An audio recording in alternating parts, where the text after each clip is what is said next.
Bismillahirrahmanirrahim. Welcome back friends. Welcome back to another video lecture by Kami Microbiologist. उम्मीद है तमाम तर लोग खैर खैरियत से होंगे। आज इस वीडियो लेक्चर में हम पढ़ेंगे PTINR, जिसको हम कहते हैं prothrombin time international normalised ratio. अब ये क्या होता है, सबसे पहले हम इंट्रोडक्शन की तरफ आते हैं। अच्छा, इससे पहले मैं आप लोगों को एक बात बता दूं कि ये हमारा असल में चौथा वीडियो लेक्चर है ब्लड कोagulation प्रोफाइल का, जिसके पहले वीडियो लेक्चर में हमने इंट्रोडक्टरी पोर्शन पढ़ा, दूसरे वीडियो लेक्चर में हमने ब्लीडिंग टाइम पढ़ा, तीसरे वीडियो लेक्चर में हमने क्लॉटिंग टाइम पढ़ा। अगर तो वो 3 वीडियो लेक्चर आप मिस कर चुके तो आप मेरे यूट्यूब चैनल पर देख सकते हैं, या नीचे लिंक भी मैं डिस्क्रिप्शन में दे दूंगा, आप वहाँ से भी इसको देख सकते हैं। ठीक है, तो आज इस वीडियो लेक्चर में हम प्रोथ्रम्बिन टाइम पढ़ेंगे और INR। तो ये दो असल में है क्या चीज़। सबसे पहले हम पढ़ते हैं प्रोथ्रम्बिन टाइम। तो प्रोथ्रम्बिन टाइम में भी हम क्लॉटिंग यानी खून का जमना हम देखते हैं, लेकिन वहाँ पर जो क्लॉटिंग टाइम है वो भी हम उसमें भी खून का जमना देखते हैं। इन दोनों में सिर्फ फ़र्क ये है कि इसमें हम प्रोथ्रम्बिन प्रोटीन को देखते हैं कि बॉडी में है कि नहीं।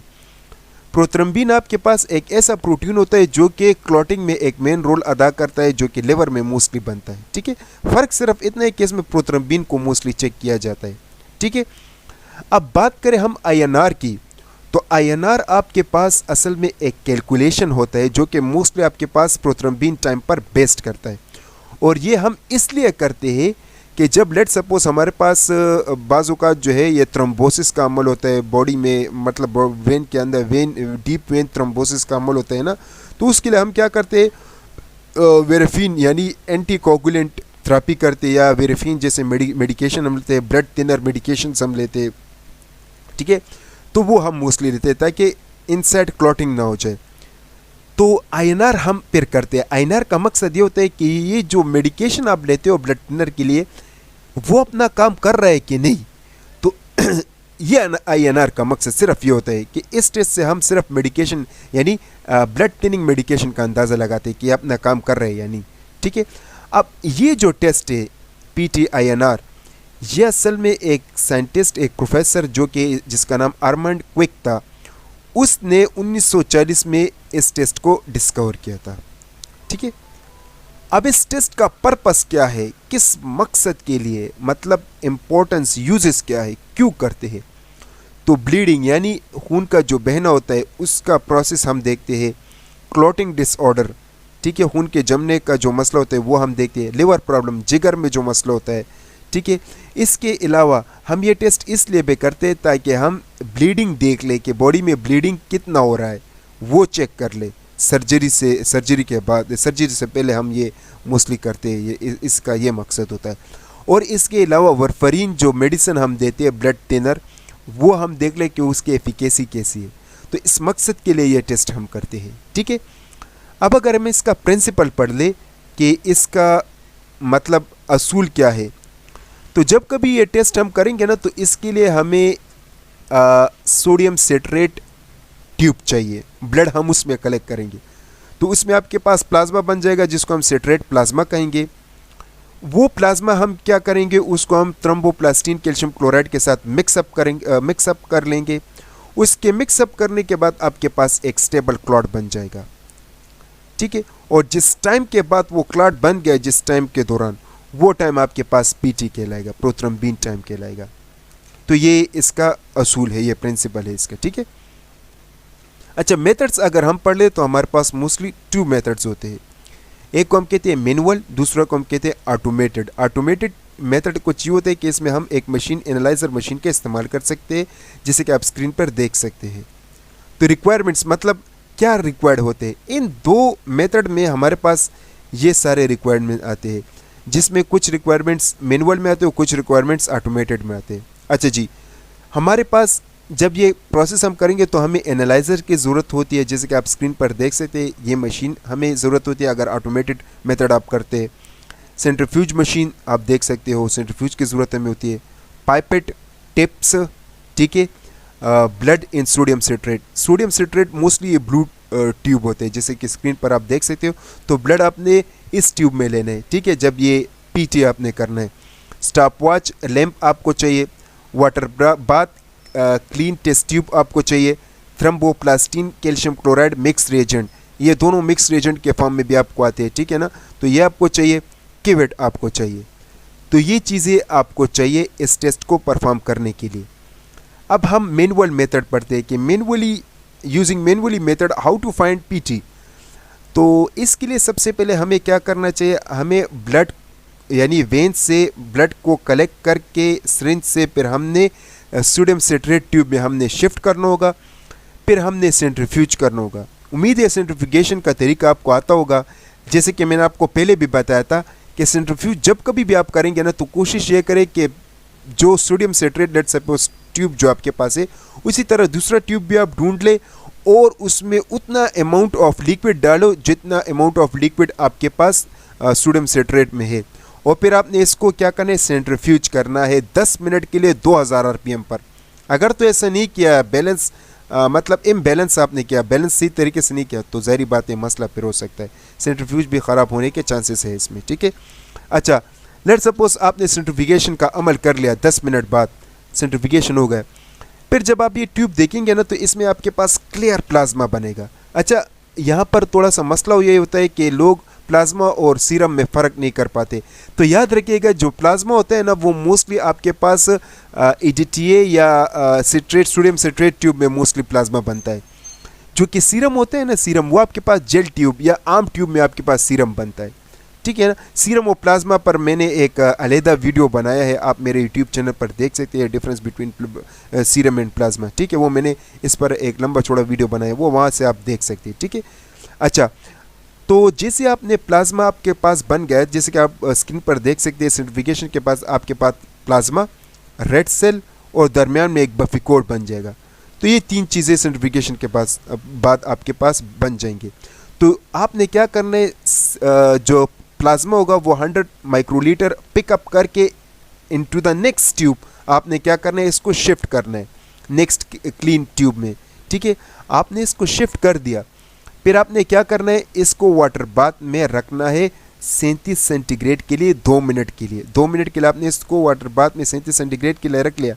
नेक्स्ट आपने फिर क्या करना है, 2 मिनट गुजर गए, फिर आपने इसमें 200 माइक्रोलीटर थ्रम्बोप्लास्टिन और कैल्शियम क्लोराइड जो मिक्स रिएजेंट है, आपने इसमें वो ऐड करना है और मिक्स अप कर देना है, और डायरेक्ट आपने फिर स्टॉप वॉच को स्टार्ट कर देना है। और फिर हर सेकंड 2 या 3 सेकंड बाद आपने क्या करना है, ट्यूब को शेक करना है, और क्लॉट फॉर्मेशन को आपने नियर द लैम्प यानी लैम्प के करीब आपने देख लें, क्योंकि जब लैम्प के करीब आप करेंगे ना ट्यूब को, तो आपको खुद ब खुद दिखाई देगा कि क्लॉट हुआ है कि नहीं, ठीक है। तो जैसे आपने क्लॉट को ऑब्जर्व कर दिया, this is called PT. Direct आपने स्टॉप वॉच को स्टॉप कर देना है और टाइम को नोट कर देना है, तो वो आपके पास पीटी होगा। This is called manual method, ये आपके पास मैनुअल मेथड है, ठीक है। तो मोस्टली लेबॉर्ट्रियों में लोग मैनुअल मेथड करते हैं, ऑटोमेटेड मेथड इसलिए नहीं करते क्योंकि इसमें मशीन का इस्तेमाल होता है जो कि थोड़ा बहुत एक्सपेंसिव होता है, ठीक है। लेकिन मैनुअल मेथड एक एक्यूरेट रिजल्ट भी आपको दे देता है as compare to automated. Automated भी अच्छा है, लेकिन लोग ज़्यादातर मैनुअल करते हैं। अच्छा जी, अब हम पढ़ते हैं ऑटोमेटेड मेथड।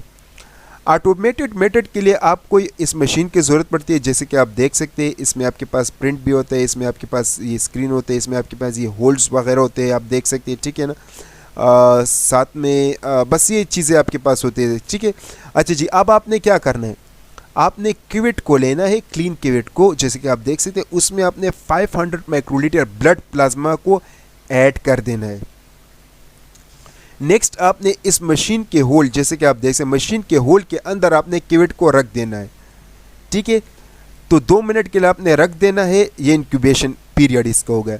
नेक्स्ट फिर आपने क्या करना होगा, 2 मिनट के बाद आपने इसमें इसके साथ एक रिएजेंट आता है जिसको हम कहते हैं पीटी रिएजेंट। ये ऑटोमेटेड मेथड हम किस तरीके से करते हैं, तो ऑटोमेटेड मेथड के लिए सबसे पहले मैं आपको यहाँ पर कुछ पिक्चर्स दिखाता हूँ, तो आप लोगों को खुद ब खुद समझ आ जाएगा, ठीक है। ये कुछ पिक्चर है जैसे कि आप देख सकते हैं। तो आपने क्या करना होगा, आपने सबसे पहले मशीन, ये मशीन है अरबा कंपनी का एक मशीन है, ठीक है, एनालाइज़र है। आपने इसको क्या करना होगा, ऑन करना होगा, ये ऑन हो गया। नेक्स्ट अब आपने क्या करना होगा, नेक्स्ट आपने ये करना होगा कि इस मशीन पर आपको इस तरीके से ऑप्शन दिखाई देंगे, जैसे कि आप देख सकते हैं। आपने स्क्रीनिंग टेस्ट पर क्लिक करना है। स्क्रीनिंग टेस्ट पर क्लिक करने के बाद आपको यहाँ पर कुछ और ऑप्शन आ जाएंगे, जैसे कि आप देख सकते हैं। फिर आपने क्या करना है, पीटी पर आपने क्लिक करना है। पीटी पर क्लिक करने के बाद फिर आपको कुछ और ऑप्शन आ जाए। यहाँ पर आपको कुछ पीटी का मतलब आ जाएगा कि पीटी में 50 माइक्रोलीटर आपको वॉल्यूम चाहिए, 100 माइक्रोलीटर आपको रेजेंट्स चाहिए। वो सब कुछ आपने ऐड कर लिया। फिर इस टिक को आपने प्रेस करना है। देखो टिक को जैसे आपने प्रेस कर दिया तो फिर क्या करना है, यहाँ पर आपके पास इस किस्म का स्क्रीन शो होगा। तो आपने सैंपल पर क्लिक करना है। सैंपल पर क्लिक करने के बाद यहाँ पर कुछ आईडी वगैरह आया होगा, तो आपने आईडी पेशेंट का डालना होगा, ठीक है, 1 2 3 वटेवर। आपने आईडी को लेट सपोज डाल दिया। फिर आपने क्या करना होगा, इस ट्यूब में जो आपके पास प्लाज्मा है ना, तो फिर आपने इस होल में रखना है, जैसे कि आप देख सकते हैं। होल में जैसे ही रख दिया फिर क्या करेगा, ये आपको मतलब टाइम का कहेगा कि थोड़ा सा आपने 2 मिनट वेट करना है। देखो यहाँ पर टाइमिंग स्टार्ट हो जाएगा, ठीक है ना, 2 मिनट का टाइमिंग यानी काउंट डाउन स्टार्ट हो जाएगा। तो काउंट डाउन यहाँ पर खुद ब खुद स्टार्ट हो जाएगा। जैसे काउंट डाउन पूरा हो गया, ये देखो काउंट डाउन जैसे पूरा हो गया, फिर आपने क्या करना है, एरबा प्रोथ्रम्बिन का ख़ास किस्म का कुछ रिएजेंट्स मिलता है, आपने ये रिएजेंट्स इसके अंदर डाल देना। रिएजेंट्स को डालने के बाद ये डायरेक्ट आपको रिपोर्ट दे देगा। तो ये इसमें आपको प्रिंट मिल जाएगा। तो इस प्रिंट में आपको ये रिपोर्ट दिखाई देगा कि जो रिपोर्ट है वो आपके पास जो पेशेंट का आया है वो 18.4 सेकंड है और आईएनआर आपके पास 1.56 सेकंड है, ठीक है। तो कुछ इस तरीके से आपको ये रिज़ल्ट सब कुछ दिखाई देगा, ठीक है। तो ये है आपके पास पीटी को ऑटोमेटेडली करने का तरीका, ठीक है। कुछ इस तरीके से आपने पीटी करना है। अच्छा जी, तो पीटी का जो नॉर्मल रेंज है वो 10 से 14 मतलब 15 सेकंड भी अगर हो जाए तो डजंट मैटर, ठीक है। आईएनआर का जो नॉर्मल रेंज है वो 0.8 से 1.1 है। अच्छा, अब हम पढ़ते हैं वो मेन वजूहत जिसकी वजह से पीटी जो है वो बॉडी में यानी प्रोथ्रम्बिन का जो टाइम है वो ज़्यादा होता है। तो प्रोथ्रम्बिन का टाइम क्यों ज़्यादा होता है, ऐसे क्या वजूहत है जिसकी वजह से प्रोथ्रम्बिन का टाइम ज़्यादा हो जाता है। तो ये कुछ फैक्टर्स होते हैं जिसको हम कहते हैं 2, 5, 7 और 10। ये ख़ास किस्म के फैक्टर है जो कि क्लॉटिंग में मेन रोल अदा करते हैं। अगर इन फैक्टर की कमी होगी तो ज़ाहिर बात है प्रोथ्रम्बिन टाइम प्रोलॉन्ग होगा। Next, presence of heparin. Heparin का बॉडी में रहना जो कि क्लॉटिंग को रोकने में एक मेन रोल अदा करता है, तो इसकी वजह से भी पीटी प्रोलॉन्ग होगा। ओरल एंटीकोगुलेंट थेरेपी जैसे कि विटामिन के एंटागोनिस्ट का इस्तेमाल करना पीटी के प्रोसेस को प्रोलॉन्ग करता है। ऑब्जेक्टिव जंडस यानी जर्दी या लिवर प्रॉब्लम, जिगर के मसले, ठीक है, तो इसकी वजह से भी, क्योंकि आपको पता है कि प्रोथ्रम्बिन कहाँ पर बनता है, लिवर में बनता है, ठीक है, तो इस वजह से भी ये प्रॉब्लम प्रोलॉन्ग पीटी हो सकता है। Haemolytic disease of newborn baby यानी ब्लड रप्चर का हो जाना, आरबीसी रप्चर हो जाना, पीटी प्रोलॉन्ग हो सकते हैं। विटामिन के डिफिशिएंसी, विटामिन के की कमी की वजह से भी पीटी ज़्यादा अरसे के लिए रहता है, ठीक है। तो ये था आपके पास पीटी। इंशाल्लाह ताला नेक्स्ट वीडियो लेक्चर में हम पढ़ेंगे APTT मतलब activated partial thromboplastin time in detail. तो तब तक के लिए इतना ही, अपना ख्याल रखिएगा। अल्लाह हाफिज़।